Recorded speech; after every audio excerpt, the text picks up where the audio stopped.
everybody. Good to see you tonight. Accused sexual predator Harvey Weinstein remains free but must now deal with a hefty bail increase leading up to his January trial. Law&Crime was there as the disgraced former movie producer used a walker to enter court in Manhattan today. Prosecutors say Weinstein violated his bail conditions by mishandling his ankle monitor. The judge overseeing the case jacked up the bail amount from $1 million to $5 million, but refused to agree to requests by prosecutors to actually lock Weinstein up. Outside court, Weinstein's defense attorney slammed back at the accusers who disagree with her tactics. She says Weinstein deserves constitutional due process just like anyone else. Mr. Weinstein is looking forward to January 6th as he has from the very beginning. Mr. Weinstein has a right to a fair trial. He is believed to be innocent until proven guilty under the laws of this great country. And if we fail to recognize that or remember that, we're not only doing Mr. Weinstein a disservice, we're doing all of us a disservice. And I think the problem that I've had, especially as of late, especially given the prosecutor's desire to try to gag me from speaking to all of you, Mr. Weinstein has a right to cross-examine and question his accusers. He has a right to ask questions. He has a right through his lawyers to cross-examine the stories that they tell, which we intend to do, and we have a right to do. And in doing so, it is not victim shaming. It is not putting people in circumstances that they were not going to be put in any other circumstance for any other case. And just because a woman makes a claim does not mean that it is true. And just because Mr. Weinstein is accused of a crime does not mean that he is guilty. He is having surgery tomorrow for his back. We insisted that he use a walker today. The press berated him last week and said he was faking and he was pretending. We wanted him to use a walker last week, and Mr. Weinstein didn't want the press to think he was seeking sympathy. He is in pain, he's having surgery, and we will be back in court on January 6th for trial.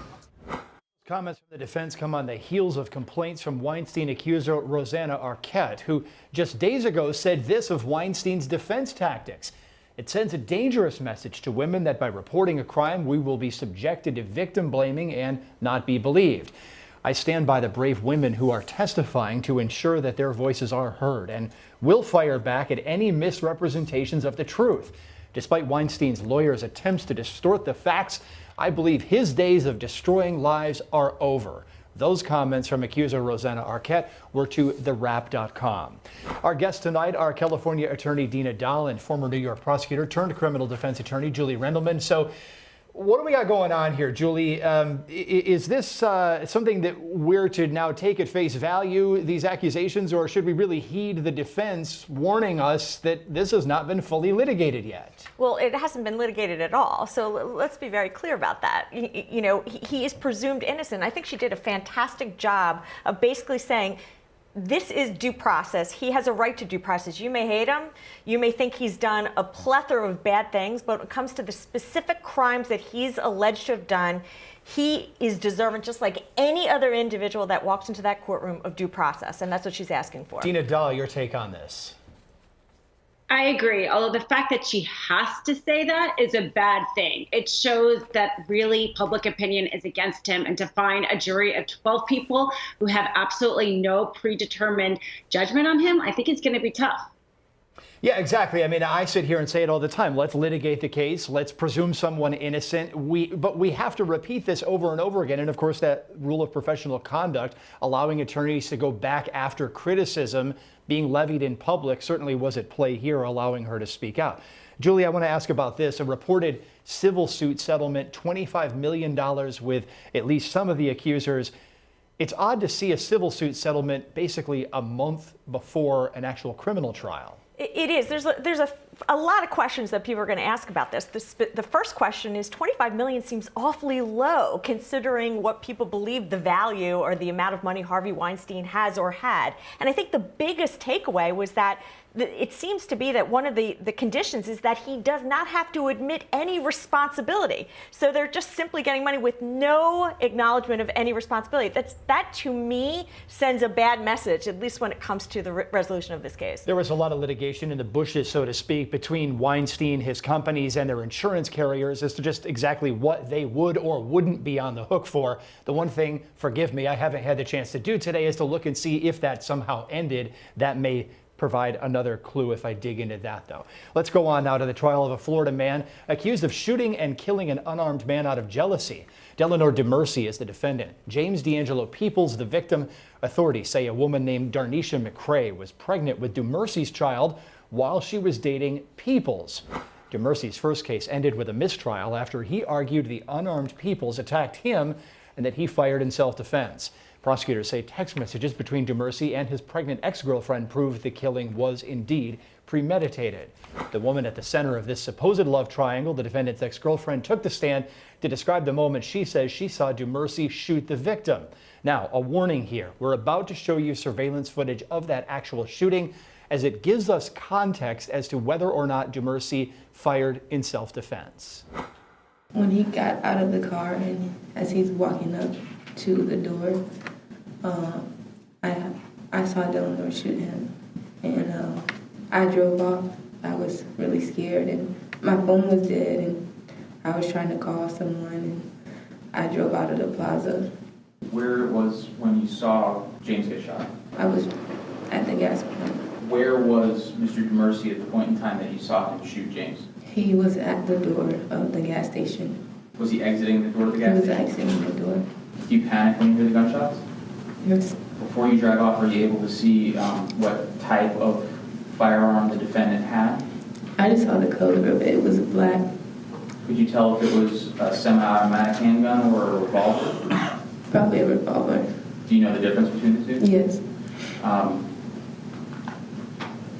When you dropped James out of the car, did he have any weapons on him? No. Did he make any threats towards Mr. Dumercy as he got out of the vehicle? No. That witness's brother also witnessed the shooting for himself. The defense pressed him on the victim's demeanor when he got out of his car and walked towards the gas station. He just got out. And he walked towards the entrance of the gas station, is that correct? Yes. But you knew Dumercy was in there, is that correct? No. Okay, and when he got out of your vehicle, he was mad, is that correct? No. He was furious, is that correct? No. Do you remember giving a sworn statement to the police detective in this case? Yes. And do you remember being asked this question and giving this answer? What did James say when he got out of the car? Did he say anything? He said no. And then the detective asked, was he mad? Your answer was yes, he was mad, he was upset. Do you remember that? Yes. And then the detective asked you how he was upset. Your answer, no, he was furious. Detective, okay, he was upset. Do you remember telling the detective he was mad and furious when he got out of the vehicle? Yes, I remember. A man who happened to be at the gas station described what he saw from inside the convenience store. When I was ever watching the gas station, I was on the phone with one of my friends. I took a few steps in. I was bumped by a gentleman. I looked back, and then as I looked back, I heard a couple gunshots. I tried to get out of the gas station at that point, once I heard it. When you are walking in the store, was the gentleman that bumped you, was he already in the store? Yes. Do you recall him saying anything to anybody before he bumped you and moved you out of the way? I do not recall. Before you heard the gunshots, had you heard any type of statements or anything at all from that individual? None at all. Try to leave the gas station, the door's locked, could not leave. Try to get the store clerk to, kind of grasp what was, happening in that state. He was kind of all over the place. Eventually unlocked the door and, I tried to run back to my house. Testimony in that case moves into another day tomorrow. And still ahead tonight here on The Debrief, updates from the Arizona trial of a man accused of shooting a police officer in the face. That officer made famous on the hit show Live PD. Plus, the jury's suggested punishment for a man already convicted of murdering his doctor wife. That decision and how the jury got there when we come back.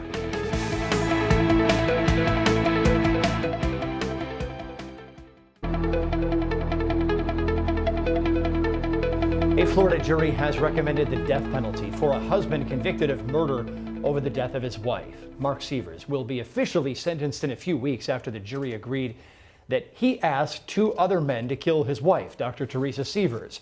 The jury found 1 aggravating factor and no mitigating factors in the killing of Dr. Sievers with a hammer. Aggravating factors as to count 1. We, the jury, unanimously find the state has established beyond a reasonable doubt the existence of the capital murder was committed for pecuniary gain. No.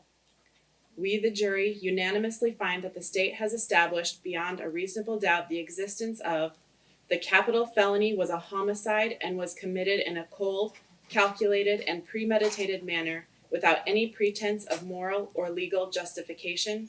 Yes. We, the jury, unanimously find that Mark Sievers should be sentenced to death. Yes. The defense said the decision to take Mark Sievers' life was probably the most important decision jurors would ever make in their lives. Here's the argument the defense made to try to beat the state's suggestion that Mark Sievers killed his wife over money.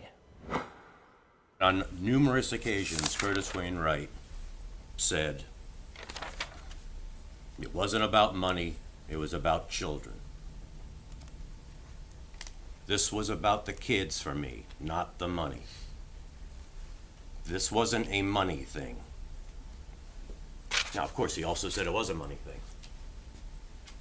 But like I said, we don't know when you were reaching your verdicts whether you were all in on the money thing and the fact that Dr. Sievers and Mark Sievers possessed life insurance, whether that, the mere existence of a couple having life insurance, persuaded you that therefore this had to be about the life insurance. We don't know. So I need you to clarify in your own minds whether you are all in on that theory or if one or more of you instead thought that because they were lifelong best friends and that he feared perhaps that his wife might leave him, that this killing was done due to that factor. And if even one of you has a doubt as to how it actually went down, then you cannot find that this aggravating circumstance exists. Of course, the jury came back with the decision that the method of the killing was the reason for the death penalty, not the money. The state asked the jury to put Mark Sievers to death for the law and for Floridians rather in general. After you apply the law to the facts without passion, without prejudice, using common sense, make a decision. We're going to ask you to do, on the one hand, it seems like a simple act of checking boxes on the penalty phase verdict form, but it's not a simple act because of the possible ramifications of checking a box or not checking a box. Okay, that decision is not only important to Mr. Sievers, but it's also important to the people of the state of Florida. The state's case was aided by emotional testimony like this from the victim's mother, who described Dr. Teresa Sievers for the jury. My Teresa was murdered in the most brutal, unimaginable way. It was the weekend that Teresa's 8 and 11-year-old daughters would become motherless. The weekend our family would lose a life force that we, her friends and patients, and anyone fortunate enough to meet her relied upon her to lift us up, teach us how to heal ourselves, and challenge us to be the best people we could be. My daughter Teresa was an extraordinary woman, a powerful force determined to change the world. She had enormous compassion for all people, especially the neglected and the abandoned. And that passion could be seen in the way she lived her life. I used to call her my modern-day Mother Teresa. I always knew she would grow up to do great things, and she did.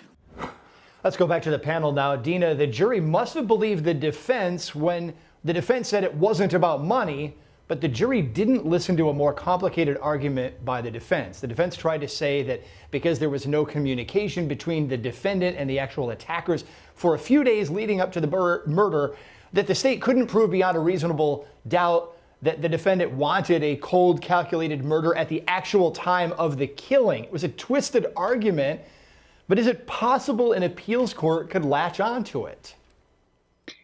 That's doubtful for me. This trial showed how calculating and cold he was throughout. He essentially killed the mother of his children. And if it wasn't for the money, it was just because he didn't like the fact that she might divorce him. I don't see what's more cold than that. And he planned for months for Wright and Rogers to do this killing while he was out of town. Exactly. I agree with that assessment as well. Julie, I think you're nodding your head yes. So, Julie, I thought the defense did a rather lousy job of trying the case. Was it that bad, or were the facts just stacked up so far against this defendant that there really was no easy defense? There was no easy defense. That doesn't mean they did a good job either, though. I thought they did a poor job. They could have done a better job. Would that have gotten him off? No. But we might have been in a different situation when it came to the death penalty phase. But who knows? So what would that argument have looked like then? I don't know if it's, look, you had a cooperator, and I think that, he was really the focus of this case is, destroying the cooperator. I don't think they did a very good job of that. Now, with that said, the cooperator, I think, did a pretty good job. He was fairly mild and meek considering his background, which he had quite a lot of felonies, if I remember. But he was effective, and too effective. Now, is it because the defense didn't do a good job, or because he just was going to be effective either way? I don't know. But I didn't think that their defense strategy was very strong. Well, formal sentencing for Mark Sievers is scheduled for next month. We'll watch for that. Let's head now to testimony in the trial of an Arizona man accused of shooting a live PD officer in the face. Ramon Bueno is the defendant. Trooper James Casey, the victim who survived. Casey pulled over a vehicle for having dark tinted windows, and authorities say Bueno, one of the backseat occupants, started shooting from directly behind the driver. Authorities caught Bueno and co-defendant Danny Vargas after a week-long manhunt. Vargas pleaded guilty and is serving a 15-year sentence. Trooper Casey identified Vargas, not Bueno, as his shooter, but the lead detective on the case thinks that's because Bueno shaved his goatee to look more like Vargas while both men were on the run. So, is this a case of mistaken identity?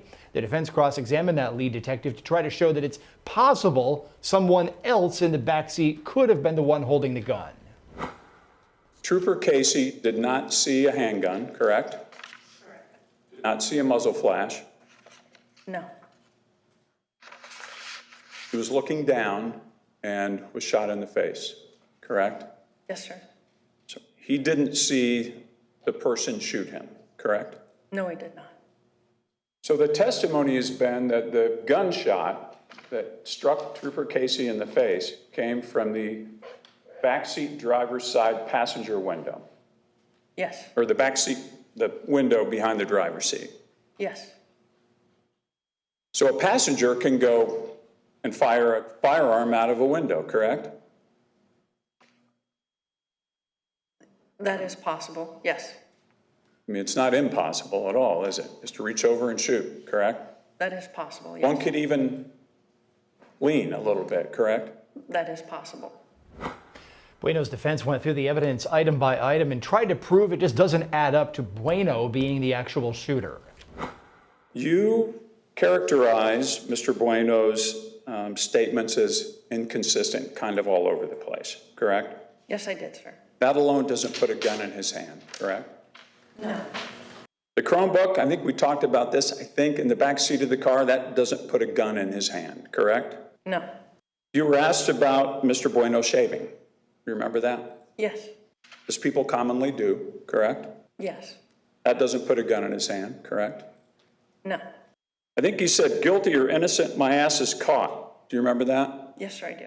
That doesn't put a gun in his hand either, does it? Not directly. And even if Ramon was in the back seat of that Sable, the driver's side, that doesn't put a gun in his hand either, does it? The totality of the circumstance. I'm talking about him being in the back seat of that Sable. Does that by itself put a gun in his hand? According to all of the evidence and everything within the investigation, yes. The prosecution tried to make that link back to the defendant on redirect. Sometimes when a lawyer asks a stupid question, I would imagine you've been in that position before, particularly when a prosecutor asks an inartful question, it may call for an incomplete answer, correct? Yes. Was Danny Vargas technically behind Lori Richardson in the car? No. Do you know of any known relationship between Trooper Casey and the defendant Ramon Bueno? No. is there any reason why he would have a bias against him? No, none. Do you know of any known relationship between Lori Richardson and the defendant? No. Did she indicate any animus or bias against him or a willingness to frame him? No, none. He identified Danny Vargas as being the rear passenger person, right? Yes. And was that without prompting? Yes, absolutely. And then he wrote the word shooter in the photo lineup, correct? Yes, he did. And that's what he wrote himself. Correct. Can you blame him for trying to find the man who shot him in the face? No, absolutely not. Were there bullet fragments coming from the face of Officer Casey for months after this shooting? Yes. Okay, let's go back one final time to Julie Rendelman and Dina Dahl. So Dina, Trooper Casey is scheduled to testify on Monday. Why did the prosecution wait so long to put him in front of the jury? That's a good question. They've had really excellent witnesses. The Trooper Cruz started out the trial, very compelling testimony. I think perhaps they're building to Officer Casey, and maybe also they wanted to lay out what evidence the forensic examiners today would say and allow Officer Casey to maybe bolster all of that evidence that's come before it. And Dina, what did you make of that question there? Like, well, sometimes attorneys ask stupid questions. Would you have objected there? You know, probably not, only because it maybe would have made me look petty that I didn't like being called stupid. I think she had to say something because the defense was doing an excellent job with his questions to the officer on the stand.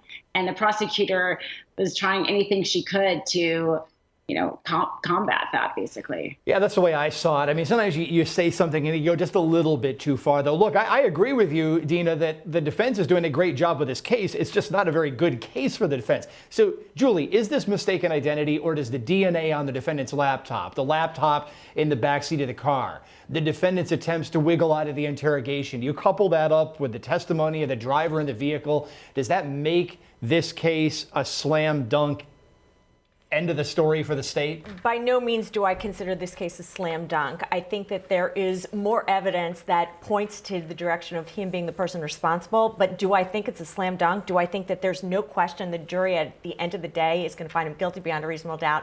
That I'm not so sure of. Well, we're going to continue to watch that case. It's going to push into next week. Thanks a lot to the panelists. Thank you for watching The Debrief tonight. Our live trial coverage picks up tomorrow at 9 Eastern. The Debrief back at 5. We'll see you then.